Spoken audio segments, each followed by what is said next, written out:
ભાષા સજ્જતા. બાળ દોસ્તો, આજે આપણે દ્વિરુક્ત પ્રયોગો તે વિશે જાણકારી મેળવીએ. દ્વિ એટલે બે અને ઉક્ત એટલે બોલાયેલું તે. આમ દ્વિરુક્ત એટલે જે બે વખત બોલાય છે તે. બાળ દોસ્તો, હવે અહીં આપેલા ઉદાહરણો જુઓ. ઠેર ઠેર, ગરમ ગરમ, લાડુ બાડુ, ગલ્લા તલ્લા, ચોપડી બોપડી, પેન બેન, ભજન ભજન, ગીત બીત, દોડા દોડી, ગાળા ગાળી. બાળ દોસ્તો, ગુજરાતી ભાષામાં આવા દ્વિરુક્ત શબ્દો બોલતી વખતે સહજતાથી વપરાય છે.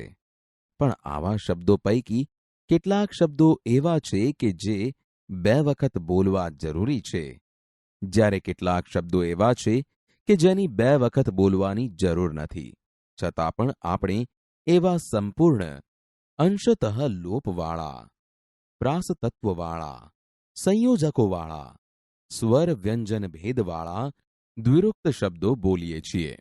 તો હવે આપણે આવા દ્વિરુક્ત પ્રયોગોના પ્રકારો વિશે જાણીએ. બાળ દોસ્તો, જુઓ, પહેલો પ્રકાર છે સંપૂર્ણ દ્વિરુક્તિવાળા પ્રયોગો. અહીં આપેલા ઉદાહરણો જુઓ. ઘેર ઘેર, માંડ માંડ, મનમાં મનમાં, પાંચ પાંચ. બાળ દોસ્તો, અહીં તમે જોશો કે ઉપરના દ્વિરુક્તિ પ્રયોગોમાં એકનું એક રૂપ સમગ્ર રૂપમાં બેવડાય છે. જેમ કે ઘેર ઘેર એ દ્વિરુક્તિ પ્રયોગોમાં એકનું એક રૂપ ઘેર એ સમગ્ર રૂપમાં બે વખત આવે છે. આમ આવા દ્વિરુક્તિ પ્રયોગોમાં એકનું એક રૂપ સમગ્ર રૂપમાં બેવડાય ત્યારે તેને સંપૂર્ણ દ્વિરુક્તિવાળા પ્રયોગો કહેવાય છે. બાળ દોસ્તો, હવે આપણે અમુક અંશના લોપવાળી દ્વિરુક્તિ વિશે જાણીએ. અહીં આપેલા બીજા ઉદાહરણો જુઓ. આટ આટલું, કેટ કેટલું, લાભાલાભ, લાવાલાવ. બાળ દોસ્તો, અહીં તમે જોશો કે ઉપરના દ્વિરુક્તિ પ્રયોગોમાં એકનું એક રૂપ બેવડાય છે, પણ એમાં કોઈ એક ધ્વનિનો લોપ થાય છે. જેમ કે આટ આટલું એ દ્વિરુક્ત પ્રયોગનું સંપૂર્ણ રૂપ આટલું આટલું છે, જેમાં લું એ ધ્વનિનો લોપ થઈને આટ આટલું એવો દ્વિરુક્ત પ્રયોગ થયો છે. આમ આવા કેટલાક દ્વિરુક્ત પ્રયોગોમાં એકનું એક રૂપ બેવડાતું હોય, પણ એમાંથી કોઈ એક ધ્વનિનો લોપ થાય ત્યારે તેને અમુક અંશના લોપવાળી દ્વિરુક્તિ કહેવાય છે. બાળ દોસ્તો, હવે આપણે પ્રાસતત્વવાળા દ્વિરુક્ત પ્રયોગો વિશે જાણીએ. અહીં આપેલા ઉદાહરણો જુઓ. અ તોડફોડ, ચડતી પડતી, આવક જાવક, ખાધું પીધું. બ ઘરબર, કાગળ બાગળ, નળબળ, ચોપડી બોપડી. ક અંતર મંતર, આડોશી પાડોશી, આજુબાજુ. બાળ દોસ્તો, અહીં તમે જોશો કે ઉપરના ત્રણેય વિભાગમાં જુદી જુદી રીતે દ્વિરુક્ત પ્રયોગ થયો છે, જે પ્રાસ અર્થે પ્રયોજાયેલ છે. જેમ કે અ વિભાગમાં પ્રયોજાયેલા પ્રાસતત્વવાળા દ્વિરુક્ત પ્રયોગોમાં બંને રૂપ સાર્થક હોય છે, જ્યારે બ વિભાગમાં પ્રયોજાયેલા પ્રાસતત્વવાળા દ્વિરુક્ત પ્રયોગોમાં પ્રથમ રૂપ સાર્થક હોય છે અને બીજું રૂપ માત્ર પ્રાસ માટે પ્રયોજાતું હોય છે. ત્યારબાદ ક વિભાગમાં પ્રયોજાયેલા પ્રાસતત્વવાળા દ્વિરુક્ત પ્રયોગોમાં બીજું રૂપ સાર્થક હોય છે અને પ્રથમ રૂપ માત્ર પ્રાસ માટે પ્રયોજાતું હોય છે. આમ આવા કેટલાક દ્વિરુક્ત પ્રયોગ પ્રાસ અર્થે પ્રયોજાયેલા હોય, જેમાં બે અલગ અલગ રૂપો, જેમ કે બંને સાર્થક રૂપ જોડાયેલા હોય, અથવા સાર્થક રૂપ અને માત્ર પ્રાસ માટે પ્રયોજાતું રૂપ જોડાયેલ હોય, એવી વિભિન્ન પ્રકારની દ્વિરુક્તિઓને પ્રાસતત્વવાળા દ્વિરુક્ત પ્રયોગો કહેવાય છે. બાળ દોસ્તો, હવે આપણે સંયોજકોવાળા દ્વિરુક્ત પ્રયોગો વિશે જાણીએ.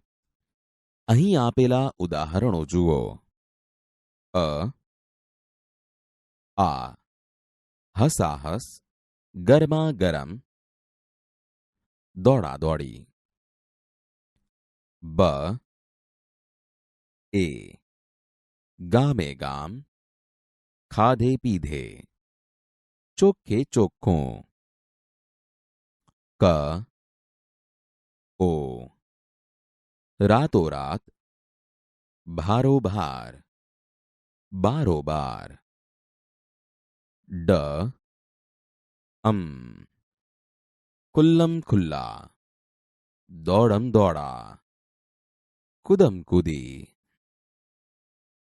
બાળ દોસ્તો, અહીં તમે જોશો કે ઉપરના ચારેય વિભાગમાં પ્રયોજાયેલા દ્વિરુક્ત પ્રયોગોમાં બે રૂપ જોડાય છે, પણ અહીં આ બે રૂપ વચ્ચે સંયોજકો મૂકવાથી દ્વિરુક્ત પ્રયોગ બને છે.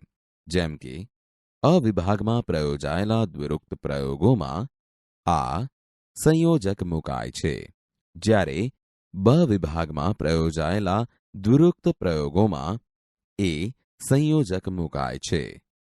ત્યારબાદ ક વિભાગમાં પ્રયોજાયેલા દ્વિરુક્ત પ્રયોગોમાં ઓ સંયોજક મુકાય છે તથા ડ વિભાગમાં પ્રયોજાયેલા દ્વિરુક્ત પ્રયોગોમાં સંયોજક મુકાય છે. આમ આવા કેટલાક દ્વિરુક્ત પ્રયોગમાં બે રૂપ જોડાતા હોય અને જોડાનાર તત્વ તરીકે વચ્ચે આ, એ, ઓ, વગેરે જેવા સંયોજકો આવે ત્યારે તેને વિશેષ પ્રકારના સંયોજકોવાળા દ્વિરુક્ત પ્રયોગો કહેવાય છે.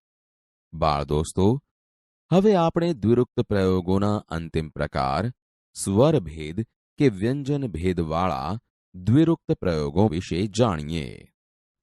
અહીં આપેલા ઉદાહરણો જુઓ.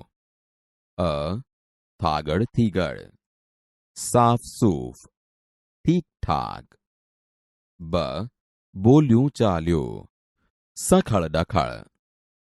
બાળ દોસ્તો, અહીં તમે જોશો કે ઉપરના અ વિભાગમાં પ્રયોજાયેલા દ્વિરુક્ત પ્રયોગોમાં સ્વર દ્વારા ભેદ પાડીને તથા બ વિભાગમાં પ્રયોજાયેલા દ્વિરુક્ત પ્રયોગોમાં વ્યંજન દ્વારા ભેદ પાડીને દ્વિરુક્ત રચના કરવામાં આવી છે.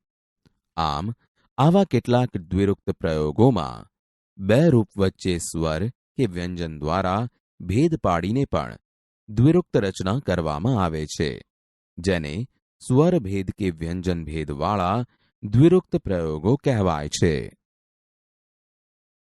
બાળ દોસ્તો, હવે આપણે રવાનુકારી શબ્દ પ્રયોગો વિશે જાણકારી મેળવીએ. બાળ દોસ્તો, રવ એટલે અવાજ. જે શબ્દ પ્રયોગો દ્વારા અવાજનું એટલે કે નાદત્વ પ્રગટ થતું હોય તેવા પ્રયોગોને રવાનુકારી શબ્દ પ્રયોગો કહેવાય. અહીં આપેલા વાક્યોમાં ઘાટા અક્ષરે પ્રયોજાયેલા શબ્દ પ્રયોગ જુઓ. 1. બહુ ટકટક સારી નહીં. 2. ટપ ટપ ટેટા પડવા માંડ્યા. 3. ઝરમર ઝરમર વરસાદ પડે છે. 4. ખળખળ ખળખળ ઝરણા વહે છે. 5. ઝબઝબ ઝબઝબ વીજળી ચમકે છે. 6. બંદૂકમાંથી છનનન કરતી ગોળી છૂટી. 7.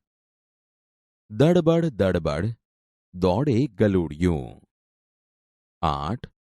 ઢોલનો ઢમ ઢમ અવાજ સંભળાયો ને બાળકો સૌ હાજર.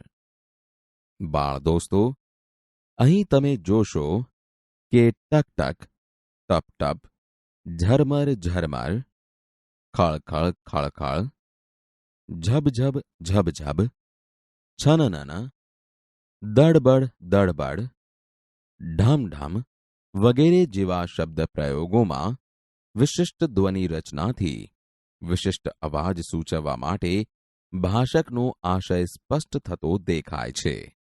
આવી રીતે પ્રયોજાતા શબ્દ પ્રયોગોને રવાનુકારી શબ્દ પ્રયોગો કહેવાય છે.